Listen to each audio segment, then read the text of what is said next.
Welcome to Dreamtale Sleep Stories. Tonight's reading is The Cloud Collector.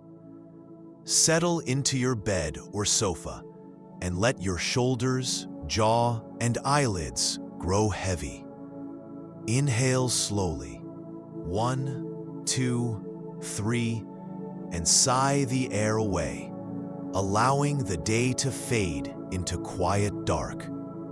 With every soft inhale, you invite fresh English phrases. With every gentle exhale, stray thoughts drift farther off.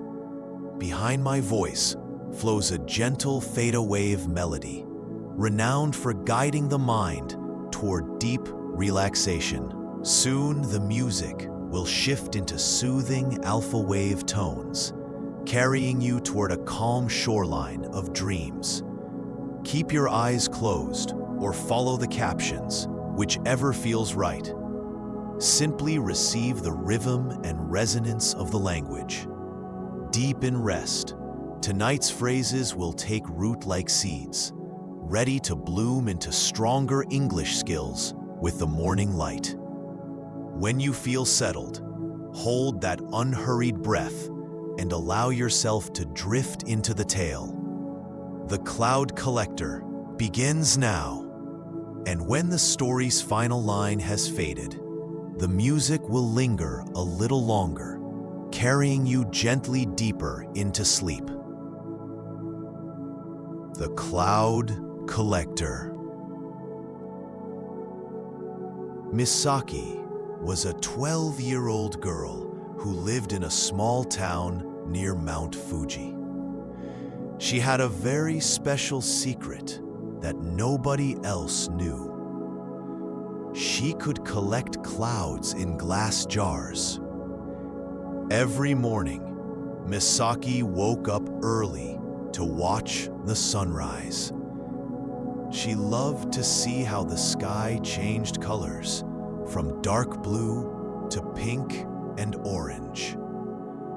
But what she loved most were the clouds that floated across the sky like cotton candy. One day, when Misaki was 7 years old, she discovered her strange ability. She was playing on the roof of her house with an empty jam jar. A small white cloud floated very low, almost touching the roof.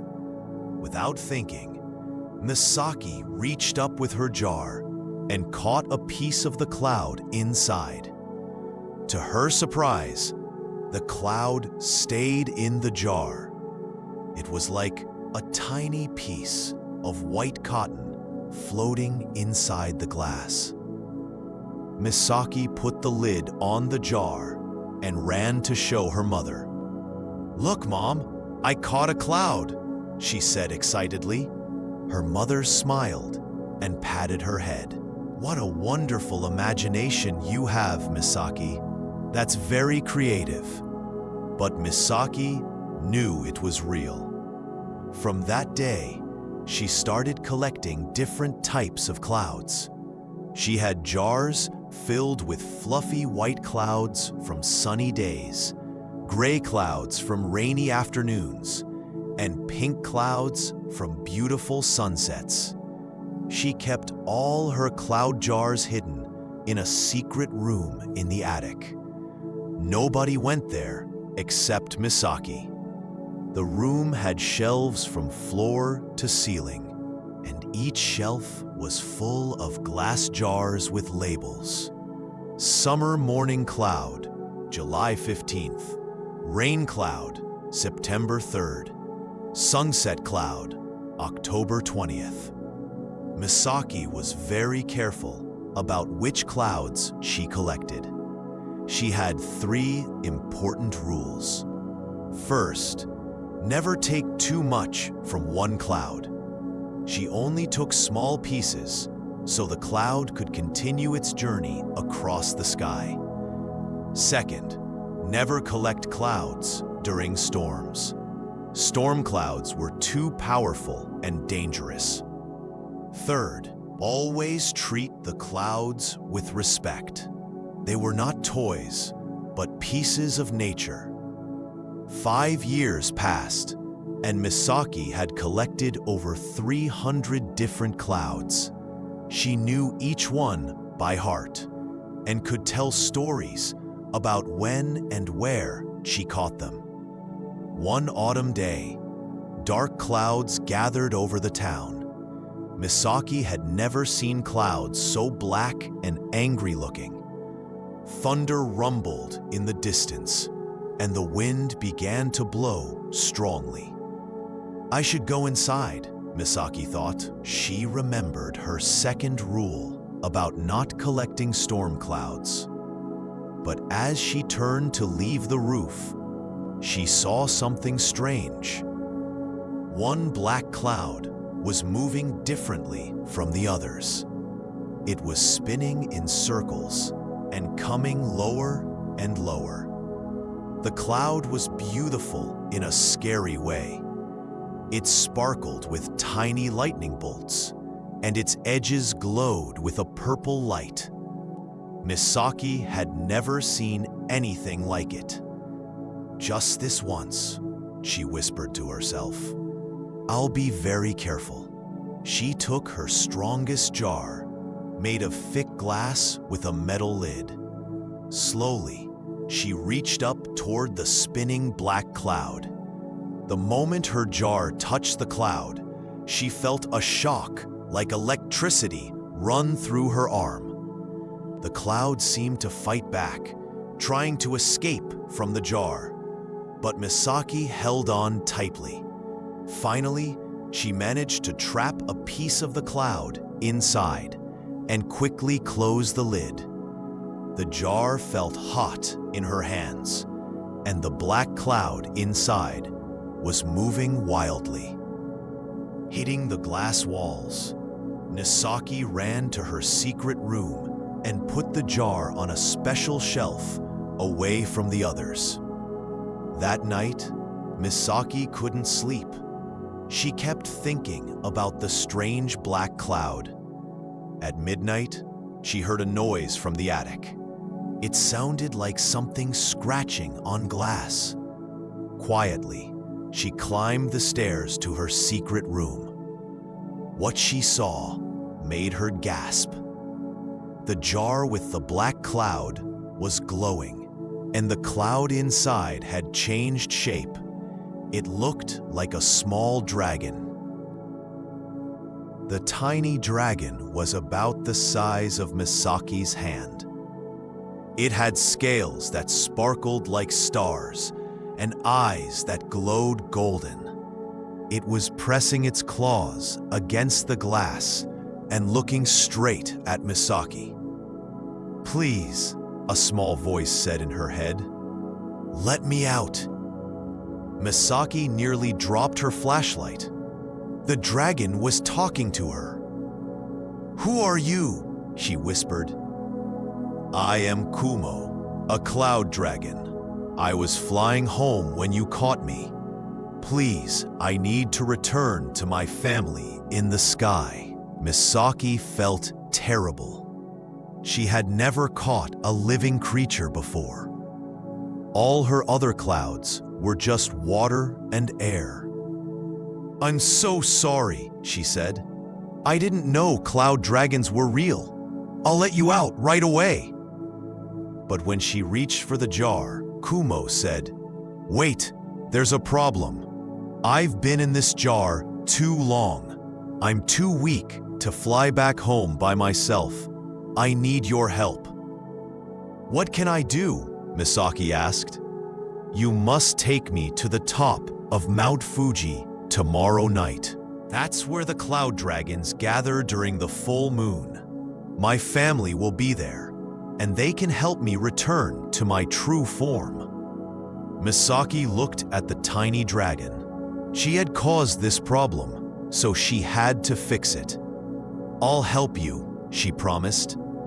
The next day, Misaki told her parents she was going to stay at her friend's house.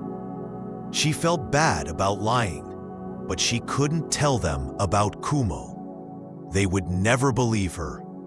She packed a backpack with warm clothes, food, water, and of course, Kumo in his jar. She made small holes in the lid so he could breathe. "Are you comfortable?" she asked. "Yes, thank you," Kumo replied. "You're very kind for a human." Misaki took the train to the 5th station of Mount Fuji, where most climbers start. It was already afternoon, and she had to hurry. The climb usually took 6 hours, and she wanted to reach the top before midnight. The path was steep and rocky. Misaki had to stop many times to catch her breath. The air got colder and thinner as she climbed higher. "Are you okay?" Kumo asked from inside the jar. "I'm fine," Misaki said, though her legs were very tired. "How about you?" "I can feel my family getting closer," Kumo said excitedly. "They're worried about me." As the sun set, the temperature dropped even more. Misaki put on her warm jacket and gloves. She could see lights from other climbers far below, but she was alone on this part of the mountain. Finally, after hours of climbing, Misaki reached the top. The full moon was shining brightly, making the snow look silver. The sky was clear and full of stars. "We made it," she said, breathing heavily. "Quick, let me out," Kumo said. "They're coming."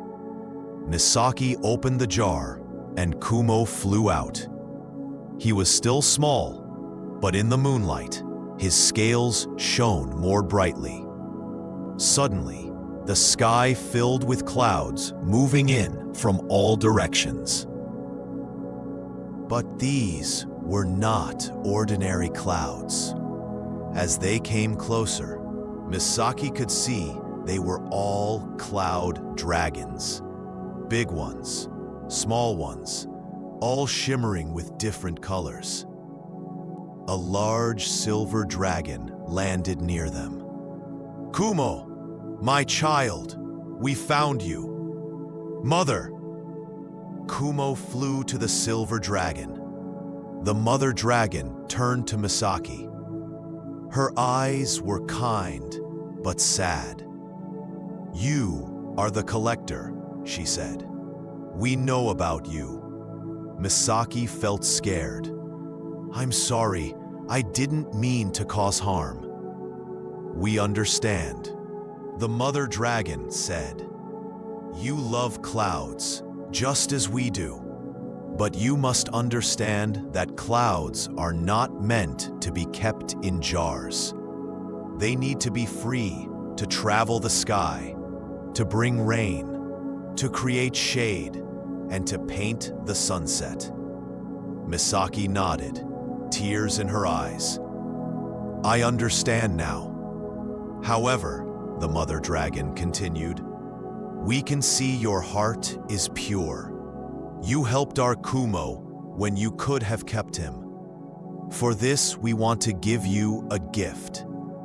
The mother dragon breathed softly on Misaki. Suddenly, Misaki felt warm and light. "Now you can speak with clouds wherever you go," the mother dragon said. "You don't need to collect them anymore. They will be your friends in the sky." "Thank you," Misaki whispered. Kumo flew back to her. "Thank you for saving me, Misaki. I'll never forget you. Look for me in the storm clouds. I'll be the one with purple edges." With that, all the cloud dragons rose into the sky. They swirled around the mountain peak once, then disappeared into the night. Misaki climbed down the mountain as the sun began to rise. She was tired but happy. When she got home, she went straight to her secret room. Looking at all her jars, she made a decision. One by one, she opened each jar and let the clouds free. They floated up through the window and joined their friends in the sky. Thank you for the memories, she said to each cloud as it left. From that day on, Misaki never collected clouds again. Instead, she would lie on the roof and talk to them as they passed by. They would tell her stories of faraway places and adventures in the sky. Sometimes, during storms, she would see a cloud with purple edges and golden lightning. "Hello, Kumo," she would wave, and the cloud would flash a little brighter, just for her. Misaki learned that some things are more beautiful when they're free. Her empty jars now held flowers from her garden, and her secret room became a place where she painted pictures of all the clouds she had known. And every full moon, if she looked carefully at Mount Fuji, she could see the cloud dragons dancing in the moonlight, free and happy in their sky home.